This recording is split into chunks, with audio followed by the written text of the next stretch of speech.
రాష్ట్రంలో ఎండలు దంచుకొడుతున్నాయి. మునుపెన్నడూ లేనంతగా 45 డిగ్రీల దాకా ఉష్ణోగ్రతలు రికార్డవుతున్నాయి.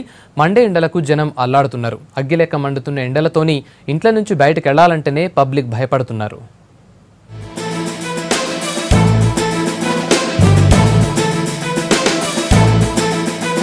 రాష్ట్రంలో ఎండలు మండుతున్నాయి. పొద్దుగాల 7-8 గంటల నుంచే ఎండ అగ్గిలెక్క సుర్రుమంటుంది.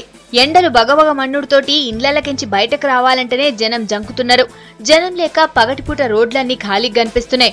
మునుపెన్నడూ ఇంతగానం ఎండలు కొట్టలేదంటారు జనం. ఎండలు మాత్రం జిల్లా వ్యాప్తంగా రాష్ట్ర వ్యాప్తంగా 40-45 డిగ్రీల పైగా ఉన్నటువంటి పరిస్థితి మనకు కనపడతా ఉంది. ఇది కర్ఫ్యూ విధించినట్టుగా లేకపోతే 144 సెక్షన్ విధించినట్టుగా ఉంది. ఓఆర్ఎస్ ప్యాకెట్లు పంపిణీ చేయాల్సిన అవసరం ప్రభుత్వం తరపున ఎంతైనా బాధ్యత ఉన్నది. వడదెబ్బకు వశపడక జనం చచ్చిపోతున్నారు.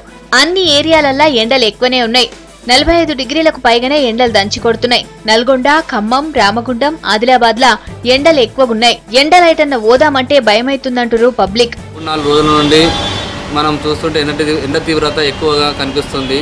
అయితే అధికారులు మాత్రం ఎండ తీవ్రత ఎక్కువ లేదని చెప్తున్నారు. మాకు మాత్రం ఎండ తీవ్రత ఎక్కువనే ఉంది. ఎందుకు ఎక్కువ ఎండ తీవ్రత ఉన్నదంటే మన ప్రాంతంలో ఓపెన్ కస్ట్లు ఉండడం వల్ల, ప్లస్ అదేవిధంగా ఈ ప్రాంతంలో సోలార్ కంపెనీలు ఉండడం వల్ల, మన ప్రాంతంలో చెట్లు లేకపోవడం వల్ల కూడా ఈ ప్రాంతంలో ఎండ తీవ్రత ఎక్కువ అవుతుంది.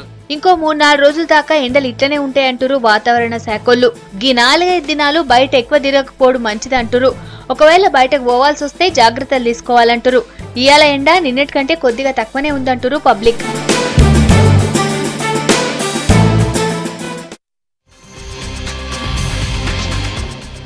ఇక రాబోయే రోజులలో వెదర్ ఎట్లుంటుంది, ఎండలు ఎప్పుడు తగ్గుతాయి, ఇంకిత ముచ్చట్ని భరత్ అడిగి తెలుసుకుందాం. భరత్, చెప్పండి, ఇంకో 2 రోజులు వడగాలు అంటున్నారు కదా, ఎండలు ఎప్పుడు తగ్గే అవకాశం ఉన్నది? రాజేందర్, 23వ తేదీ అంటే మంగళవారం వరకు కూడా ఇట్లనే ఎండలు కొడతాయని వాతావరణ శాఖ అధికారులు చెప్తున్నారు.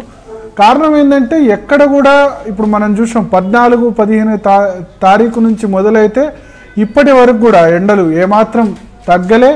46-47 కొన్ని చోట్ల ఒక దశలో అయితే 47 డిగ్రీల ఉష్ణోగ్రత కూడా నల్గొండ లాంటి ప్లేసుల్లో నమోదైంది. నల్గొండ, ఖమ్మం, భద్రాచలం, రామగుండం ఇటువంటి ప్లేసులో జోర్దార్ ఎండలు కొడుతున్నాయి. ఎస్పెషల్లీ పెద్దపల్లి, మంచిర్యాల, కొమరంభీం, ఆసిఫాబాద్ జిల్లా, తర్వాత కరీంనగర్, జగిత్యాల, రాజన్న సిరిసిల్ల జిల్లా, ఇంకా ఇటువైపు చూస్తే ఖమ్మం, కొత్తగూడెం, నల్గొండ, సూర్యాపేట ఈ అన్ని జిల్లాల్లో కూడా ఫుల్ ఎండలు వారం రోజుల నుంచి దంచి కొడుతున్నాయి.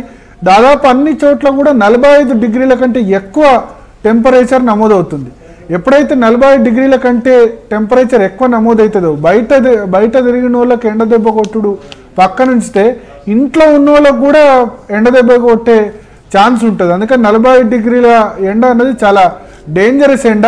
వారం రోజుల నుంచి కంటిన్యూస్గా అట్లే కొడుతోంది. ఇవాళ కూడా అదేవిధంగా ఎండలు ఏమాత్రం తగ్గలే, అదేవిధంగా కంటిన్యూ అయినాయి. అంటే నిన్న 46-47 ఉంటే ఇవాళ 1 డిగ్రీ తగ్గింది. అయినప్పటికీ 45-44 డిగ్రీల ఎండ అన్నది ఏమాత్రం తక్కువ ఎండ కాదు. అత్యవసరమైన పని ఉంటే తప్ప 11 గంటల నుంచి సాయంత్రం 5 గంటల వరకు బయటకు వెళ్ళకపోతేనే మంచిని వాతావరణ శాఖ అధికారులు చెప్తారు. ఇవాళ చూసుకుంటే హన్మకొండ, రామగుండం ఈ 2 చోట్ల 45 డిగ్రీల ఎండ నమోదైంది. ఆదిలాబాద్, నల్గొండ, నిజామాబాద్, మహబూబ్ నగర్ ఈ 4 చోట్ల 44 డిగ్రీల టెంపరేచర్ అయింది. హైదరాబాద్లో 42. హైదరాబాద్ క్లైమేటిక్ కండిషన్లు చూస్తే 42 అంటే చాలా ఎక్కువనే చెప్పాల్సి ఉంటుంది. మిగతా అన్ని చోట్ల కూడా మనం చూసాం 45-44 డిగ్రీస్ టెంపరేచర్ నమోదవుతున్నది. కంటిన్యూస్గా ఇట్లా వారం రోజుల నుంచి ఇట్లే ఉండుతోటి పబ్లిక్ అయితే ఫుల్ పరేషాన్ అవుతున్నారు. ఎవరు కూడా బయటికి వెళ్ళేందుకు కూడా ధైర్యం చేస్తలేరు. కానీ కొద్దిమంది పనులు ఉన్నోళ్ళు లేకపోతే జీవనోపాధి లేని వాళ్ళు మాత్రం ఖచ్చితంగా బయటికి రావాల్సిన పరిస్థితి అయితే వస్తున్నది. అయితే వాతావరణ శాఖ అధికారులు చెప్పేది ఏంటంటే ఎల్లుండి వరకు కూడా ఇట్లనే ఉంటుంది. ఎల్లుండి తర్వాత కొద్దిగా తగ్గుముఖం పడుతుంది. నిన్నటితో పోలిస్తే ఇవాళ తగ్గి ఎంత 1/2 డిగ్రీ 1 డిగ్రీ టెంపరేచర్ తగ్గింది. ఇది సరిపోదు. మ్యాక్సిమం 42-43 ఉంటే కొద్దిగా తగ్గినట్టు. కానీ మనం చూసుకుంటే 44-45 అన్ని చోట్ల కూడా ఉంది. అయితే నల్గొండలో నిన్న 46.2 ఉంది, ఇవాళ 44కు వచ్చింది. ఇది రేపు ఎల్లుండి ఇంకొద్దిగా తగ్గుతుంది. 1/2 డిగ్రీ 1 డిగ్రీ తగ్గి 24 తర్వాత మళ్ళీ 42-43కి వస్తుందని చెప్తారు. అయినా 42-43 కూడా డేంజరస్ ఎండలనే చెప్పాల్సి ఉంటుంది. రోహిణి కార్తె టైంలో రోహిణి కార్తె టైంలో రోడ్లు వలిగే ఎండ కొడుతుంది అంటారు. సో అట్లనే మనకు కనిపిస్తున్నది.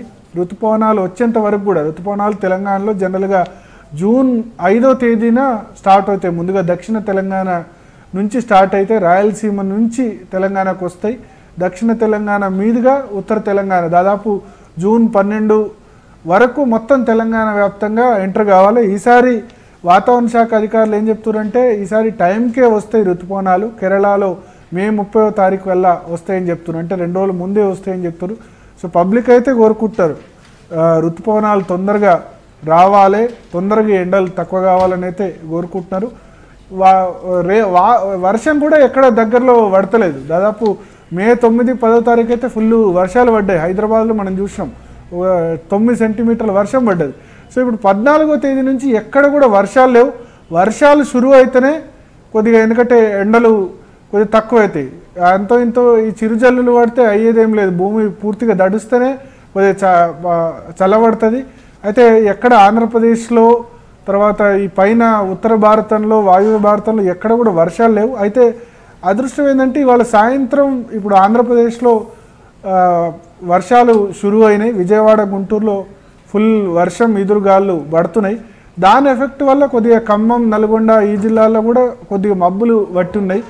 ఇంకా ఆంధ్రప్రదేశ్లో వర్షాలు పడితే కనుక అటువైపు నుంచి వచ్చే గాలులు కొద్దిగా తగ్గుముఖం పడితే అటు పైన మహారాష్ట్ర, ముఖ్యంగా విదర్భ, మరాఠ్వాడ, కర్ణాటక ఈ చుట్టుపక్కల ఎక్కడ కూడా వర్షాలు పడ్డా మనం చల్లబడే అవకాశం ఉంటుంది. ఇప్పుడు ఆంధ్రప్రదేశ్లో వర్షాలు పడ్డంత మాత్రం సరిపోదు. అన్ని దిక్కుల నుంచి కూడా పొడిగాళ్ళు వస్తున్నాయి. రాజస్థాన్ నుంచి వస్తున్నాయి, మధ్య భారత్ నుంచి వస్తున్నాయి, ఇటు ఆంధ్రప్రదేశ్ నుంచి. సో అన్ని దిక్కుల నుంచి పొడిగాలులు, డ్రై వెదర్ కారణంగానే ఇటువంటి సిచ్యువేషన్ ఉంది.